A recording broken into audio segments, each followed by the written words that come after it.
ওই বলটা সূর্যকুমার যাদব ধরার সময় আপনার বাউন্ডারি লাইন টাচ করেছে যখন বলটা হাতে ছিল। এবারের মতো 2024 টি-20 ওয়ার্ল্ড কাপ শেষ, ফাইনালে উঠলো সাউথ আফ্রিকা। খেলা হলো অন্যতম শক্তিশালী প্রতিদ্বন্দ্বী ইন্ডিয়ার সাথে, যারা কিনা বর্তমান ক্রিকেটের বলা যায় হর্তাকর্তা বা শক্তিশালী দল। তো এখন কথা হচ্ছে, খেলাটা হয়েছে চমৎকার। ইন্ডিয়া যখন 20 ওভারে 176 রান করে এবং সাউথ আফ্রিকাকে 177 রানের টার্গেট দেয়, তখনই খেলাটা একটা মোড়ে নিয়ে গিয়েছে। যেহেতু এই পিচের মধ্যে রান এভারেজ ছিল 156 or something like that, somewhere that. তো ওদের এগেইনস্টে 177 তোলা ছিল অবশ্যই টাফ। ডিককের সাথে নিয়ে স্টাফস যখন আপনার মোর দ্যান 50 রানের পার্টনারশিপটা করে এবং মানে খেলাটা চলে যায় সম্পূর্ণ যেন সাউথ আফ্রিকার দিকে চলে যাচ্ছে। একটা সময় গিয়ে রান দরকার ছিল মাত্র 28 বলে 27 রান। মানে যে কোনো দলের জন্য মাত্র 4 উইকেট পড়েছে হাতে, 6 উইকেট, 5 উইকেট আছে আরো। তার মানে আপনি নিঃসন্দেহে ম্যাচ জিতে যাচ্ছেন। এই অবস্থাতেও খেলা চলে যায় ইন্ডিয়ার হাতে, ইন্ডিয়া জিতে যায়। ক্ল্যাশন আউট হয়ে যায় এবং তারপরে পুরোপুরি দায়িত্বটা চলে আসে ডেভিড মিলারের হাতে। লাস্ট ওভারে গিয়ে দরকার পড়ে 1 ওভারে 16 রান। তখন ডেভিড মিলার স্ট্রাইকে। হার্দিক পান্ডিয়াকে লাস্ট ওভারটি দেওয়া হয় এবং তখন ফার্স্ট বলে ডেভিড মিলারই স্ট্রাইক করে। রান দরকার 16। বল চলে যায় বাউন্ডারির দিকে, দেখা যায় বল স্পষ্ট বাউন্ডারিতে চলে যাচ্ছে এবং সবাই ধরে নেয় 6। ইভেন আমিও ভাবছিলাম 6 মনে হয়ে গেল। সূর্যকুমারের এক অসাধারণ ক্যাচ, ম্যাচের মোড় পুরোপুরি ঘুরে গেল। সূর্যকুমার যখন এই ক্যাচটা ধরে, তারপরে ডেভিড মিলার রিভিউর জন্য ওয়েট করতেছিল, because it was a tough catch এবং এটা দেখাই যাচ্ছিল বলটা ধরে সে বাউন্ডারি লাইনের বাইরে চলে গেছে, বল শূন্যে ভাসতেছিল, আবার ভিতরে এসে ধরছে। তো জিনিসটা ছিল এমন যে এটা রিভিউর দরকার ছিল। তা আমরাও রিভিউর জন্য ওয়েট করতেছি।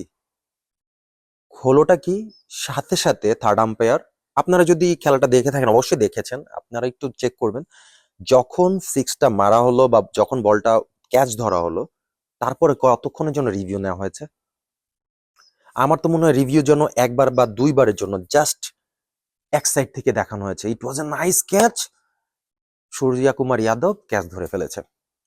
আপনি কি ক্লোজ শটে গিয়েছিলেন, যেখানে ক্রিকেট খেলার জন্য, এত ফাইনাল খেলার জন্য এতগুলো বছরের অপেক্ষা, যাদের পুরো দেশবাসী বিশ্ববাসী অপেক্ষা করতেছে, ইন্ডিয়ার 140 কোটি মানুষ দেখার জন্য, যেমন আপনাদের অনেক বেশি আগ্রহ, তাদের জন্য রাতের জায়গায় সকাল করে দিতে পারেন। তো সাউথ আফ্রিকার মতো একটা দেশ, সাথে পৃথিবীতে অনেক মানুষের দেখা সাউথ আফ্রিকার জন্য অপেক্ষা করা, তারা যখন অপেক্ষা করতেছে সাউথ আফ্রিকার ফাইনাল খেলতেছে, তাদের ফাইনাল জয়ের জন্য, তো তাদের জন্য কেন আপনি রিভিউটা একটু ভালো মতো দেখতে পারলেন না? আমার আম্পায়ারের কাছে কোশ্চেন, যদি আম্পায়ার, মানে আমার কোশ্চেনটা হচ্ছে, আম্পায়ার কেন একটু ভালো মতো দেখলো না? একটা দুইটার টেকের কেন শেষ করে দিতে হলো? ইট ওয়াজ এ আউট, ডিসিশনটা দিয়ে দিতে হলো। এটা আপনার যেহেতু final match, you have suppose to give more time on that particular decision, দেননি। পরবর্তীতে সোশ্যাল মিডিয়ায় যে ভিডিওটা আসছে, ভাইরাল হয়েছে, ইন্ডিয়া উইন হয়েছে, কিন্তু ভাইরাল যেটা হয়েছে সেটাতে দেখা গেল সূর্যকুমার যাদব বল ধরেছে ঠিকই, কিন্তু বাউন্ডারি লাইনের যে বর্ডারটা ছিল, একটু বাউন্ডারি লাইনটা বাইরে চলে গিয়েছে। কেন? হতেই পারে ম্যাচের মধ্যে অনেকেই ফিল্ডিং করতে যায়, বাউন্ডারি বাইরে চলে যায়। স্পষ্টতই দেখা যাচ্ছিল দর্শকের ছবি থেকে যে দাগটা রয়ে গেছে আরো মাঠের ভিতরে, সো বাউন্ডারি বাইরে চলে গেছিল। যদিও আইসিসি নিয়ম অনুযায়ী এটা হচ্ছে, যদি কোনো কারণে এটা সরে যায় তাহলে সেটাই বাউন্ডারি ধরা হবে। তো ধরলাম সেটাই বাউন্ডারি। এটাও যেহেতু একটা আম্পায়ার দেখার সময় পায়নি, সো ধরলাম এটাই বাউন্ডারি।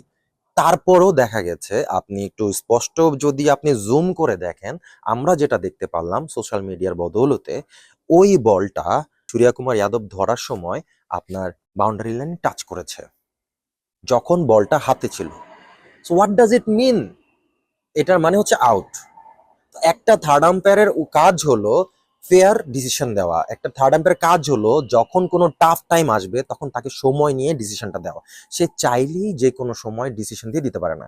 এটা কোনো ফার্স্ট স্টেজের খেলা না বা গ্রুপ 8 এর খেলা না, এটা হচ্ছে ফাইনাল খেলা। আপনার উচিত ছিল সময় নেওয়া, কারণ একটা হোপ, একটা ভুল ডিসিশন একটা দেশকে হোপ শেষ করে দেয়, এত বছরের অপেক্ষা শেষ করে দেয়। তো আপনাদের উচিত ছিল এই জিনিসটাকে একটু সময় দেওয়া।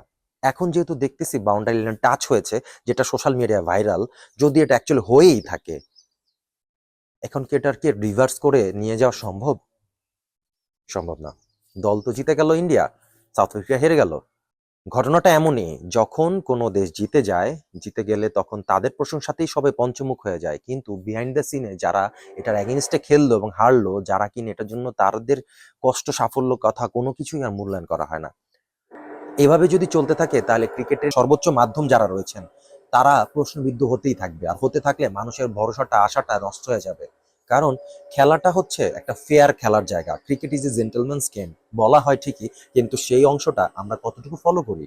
যদি এমনটাই হয় তাহলে কোনো দেশের মানুষের জনগণকে শুধু আলাদা করে পার্টিকুলার তাদের রাত না জাগার জন্য এভাবে পার্টিকুলার প্ল্যান করা উচিত না।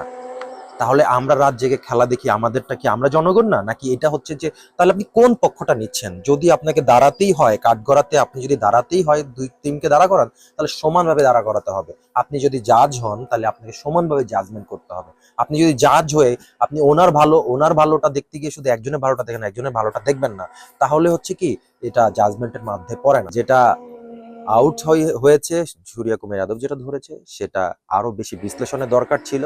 সাউথ আফ্রিকার মতো একটা বড় দল যারা এত বছর পরে স্বপ্ন নিয়ে এসেছে তাদেরকে ক্লিয়ার করার জন্য, ক্রিস্টাল ক্লিয়ার ডিসিশন দেওয়ার জন্য, you should have given more time to take this decision for this out, that out actually particular, because ওইটাই খেলার শেষ মোড় ছিল, সবকিছু এটাতেই ডিসিশন হয়ে গেছে। কোনো দেশকে আলাদা করে জিতানোর কিছু নাই, কোনো দেশকে আলাদা করে ভাবানোর কিছু নাই। এখানে ক্রিকেট, যারা পাপুয়া নিউগিনিও আসতেছে তাদেরও স্বপ্ন ক্রিকেট খেলা। তাদেরকে আপনি যখন আপনার ফিল্ডে জায়গা দিয়েছেন বুঝতে হবে তাদেরকে, তারা যোগ্যতা হোক বা না থাকুক, কিন্তু তারা খেলতে আসছে মানে তারা ক্রিকেটের রুলস রেগুলেশনসের জন্য সমান। তো আপনি যে কিনা একজন ভালো খেলে বা যাদের কাছে টাকা পয়সার মানে খেলা মানে আইসিসি এখন, আইসিসি আইপিএল সব একই হয়ে যাচ্ছে, আমার কাছে অনেক কিছু কন্ট্রোভার্সিতে না যাই। তো কথা হচ্ছে যে এই জিনিসগুলোকে যদি এক করে ফেলেন না, আইসিসি আইপিএল এগুলো যদি এক করে ফেলেন, তাহলে আসলে খেলাটার কোনো সময় মানে আপনার যে মাঝখানে যে আপনি যে জাজ হিসেবে বসে আছেন আইসিসি, সেই জিনিসটা ঠিক থাকবে না। ভবিষ্যতে হয়তো বা বড় বড় টিমের মানুষগুলো খেলার সময় আরো প্রশ্ন তৈরি করবে। তো সাউথ আফ্রিকার জন্য হৃদয় বিদারক, আমার মনটাও যথেষ্ট খারাপ লেগেছে, যদি ওটাতে একটু সময় দেওয়া উচিত ছিল। আর ইন্ডিয়ার জন্য অবশ্যই congratulations, in the end India জিতেছে। কিন্তু রোহিত শর্মা এবং বিরাট কোহলি অবসরও নিয়েছে, দুইটা লিজেন্ড ওয়ার্ল্ড থেকে, টি-20 আসর থেকে একটা জেনারেশনকে দিয়ে গেছে, দেখেছে, শিখেছে, শিখিয়েছে। সো তাদেরও অবসান ঘটেছে, অবসর নিয়েছে।